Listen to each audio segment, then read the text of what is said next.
By some flaw in time, he ended up being transported to our era. His name is Brisalious, a lover of philosophy. Do you feel like an old battery, constantly hooked up to a charger of emotional parasites, sucking your energy dry down to the last milliamp? Do you wake up tired, dragging yourself through a swamp of useless arguments, surrounded by people who seem to have a PhD in toxicity and a penchant for vomiting their frustrations directly onto your face? Your day, which should be a stage for your own authentic miseries, turns into a circus for everyone else's antics. They don't just drain your soul, they dilute it, transforming it into a shapeless goo, incapable of any original thought or peace of mind. You find yourself entangled in invisible spiderwebs, each thread a provocation, a needless drama, an absurd demand for your attention. It's as if every interaction is a small surgery without anesthesia, where pieces of your vitality are excised and tossed aside. And the worst part, you allow it. You actively participate in your own annihilation, because you've been programmed to believe you need to be the good one. What the hell is that? You're wasting time. You're losing your spark. You're losing the only life you have to be an emotional punching bag for the universe. The truth is, there's a forgotten art, a dirty trick that true masters of mental survival know. A technique that instead of confronting the dragon, simply ignores it until it gets tired of breathing fire at nothing. It's the strategy of selective disengagement. It's not cowardice, it's war. And your peace of mind is the disputed territory. If you want to go deeper into this and understand that it has nothing to do with selfishness, in fact, it's the opposite. It has everything to do with humility. Then you need to subscribe to the channel so you never miss this kind of content again. I also want to hear your thoughts about this. I truly believe this is the path for us to become better people, because we don't know which voices matter until they speak. Leave a like if you understood what I meant. Now, let's dive into the content. The grand game of soul draining, why you're the perfect target. Let's be frank, you're not just drained by difficult people. You're a walking energy reservoir, and the world, in its infinite predatory wisdom, has discovered you're easy to exploit. It's like an oil well in a naive person's backyard. Everyone wants a piece, and you, with your suicidal goodwill, provide the pipeline. People, arguments, the incessant torrent of apocalyptic news, none of this is an accident. It's a well-oiled machine designed to extract your attention, your vitality, and ultimately your sanity. Think of it as a cosmic parasite. It doesn't care about your health, only its next meal. Unproductive arguments aren't about finding the truth. They're about ego display, venting frustrations, and dragging you into the mud so the other person doesn't feel so alone in their insignificance. And toxic negativity? Oh, that's the desperate's favorite weapon. They spread it like a virus, hoping you'll get infected and join the chorus of groans, because misery, like a rusty magnet, loves company. The reality is, most human interactions aren't exchanges, they're energy transactions. And more often than not, you're on the losing side, footing the bill with your very essence. You've been taught to be polite, to listen to others, to show empathy. All of this is cheap propaganda for the draining system. While you're busy being your neighbor's unpaid therapist, your co-worker's verbal punching bag, or the passive recipient of your uncle's conspiracy theories, your own life is being diluted. Your time, that irretrievable resource, slipping through your fingers like fine sand. It's a slow death by 1,000 insignificant interactions.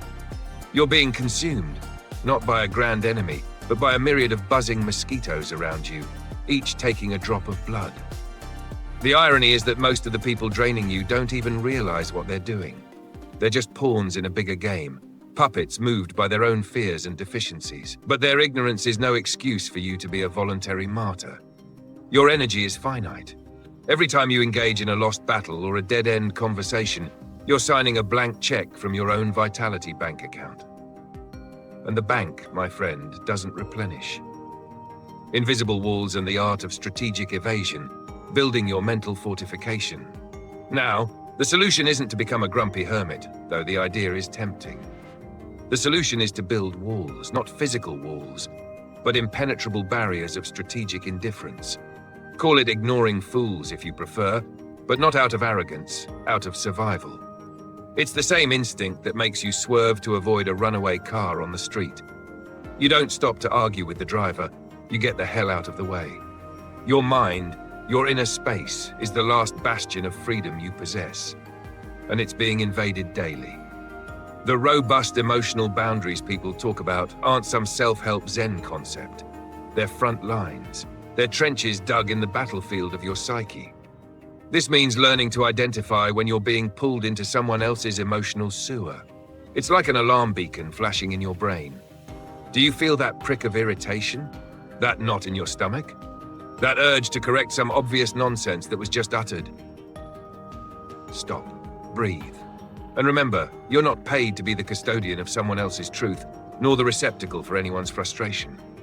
The trick is to see the situation for what it truly is, an invitation to chaos. And you have the inalienable right to decline. Imagine your energy is a bucket. Every toxic interaction, every senseless argument is a hole in that bucket. Instead of trying to patch every leak as the water gushes out, Brisalious tells you, simply stop filling the bucket with dirty water. Hiding, mentally withdrawing, is a revolutionary act. It's saying no to the invitation to dance the waltz of madness that society insists on playing. It's not about avoiding conflict, but about avoiding useless conflict, the kind that leads nowhere except to your exhaustion. It's about recognizing that some battles aren't worth the cost of ammunition. The greatest power you have isn't the ability to persuade the imbecile, but the ability to refuse to persuade them. Most people are so immersed in their own distorted narratives that any attempt to rectify reality will be met with the same resistance a rock finds trying to pierce a concrete wall. So, why wear yourself out? Observe the storm, but don't get wet. Let the rain fall on those who insist on standing outside, without an umbrella, complaining about the weather. The cultivation of cynical detachment, your sanity as currency. Here's the part that truly stings those around you. Your indifference can be the most potent weapon. When you disengage from unproductive interactions and toxic influences, you're not being passive, you're being surgical. You're cutting the umbilical cords that connect the parasites to your life source. It's a matter of mental hygiene. Think of your mind as a sanctuary, a fortified bunker where peace is the only currency accepted. Every time you allow a shrill voice or a venomous gossip to enter, you're inviting a vandal to graffiti the walls of your inner temple. And what the hell? Who does that? The secret lies in redefining what constitutes an external disruption. It's not just physical noise, it's the mental noise that comes from outside. It's others' incessant need for validation, attention, drama. It's the expectation that you be the listener, the advisor, the problem solver. You're not a walking self-help app. You're a human being with a finite amount of time, energy, and, most importantly, emotional bandwidth. This bandwidth is what allows you to focus on the things that truly matter. Your work, your projects, your meaningful relationships, the ones that don't drain you, or simply the pleasure of existing without being bombarded. When you practice selective disengagement, you are in fact conducting a rigorous audit of your most precious resources. You are saying, this matter is not worth 10 minutes of my time, not a single drop of my energy, much less a neuron of my peace. It's a cold, calculated assessment. It's the philosophy that silence is more valuable than noise. It's understanding that most people aren't seeking a solution, they're seeking an audience. And if you're not the audience, the show doesn't go on. This isn't about avoiding necessary confrontation, the kind that actually changes something, that protects something vital. It's about avoiding performative confrontation, the kind that only exists to feed the ego of whoever initiates it. It's about distinguishing a war cry from a tantrum. One is a call to action, the other is just white noise. And you, my friend, are not a walking white noise filter. Reclaiming control over your emotional landscape means accepting that you cannot change others, but you can and should change your response to them.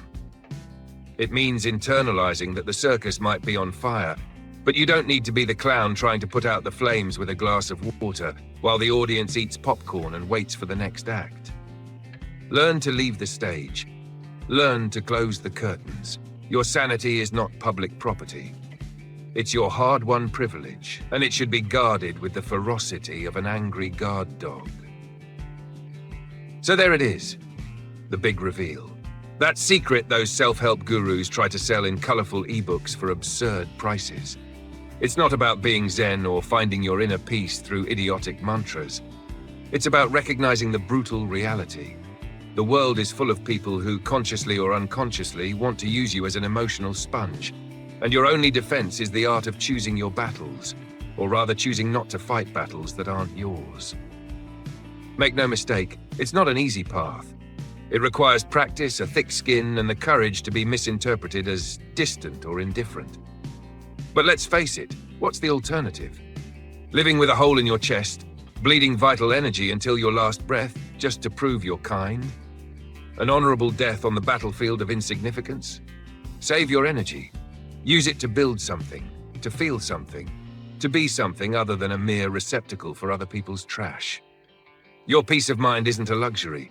It's the fuel for your survival machine. Don't waste it.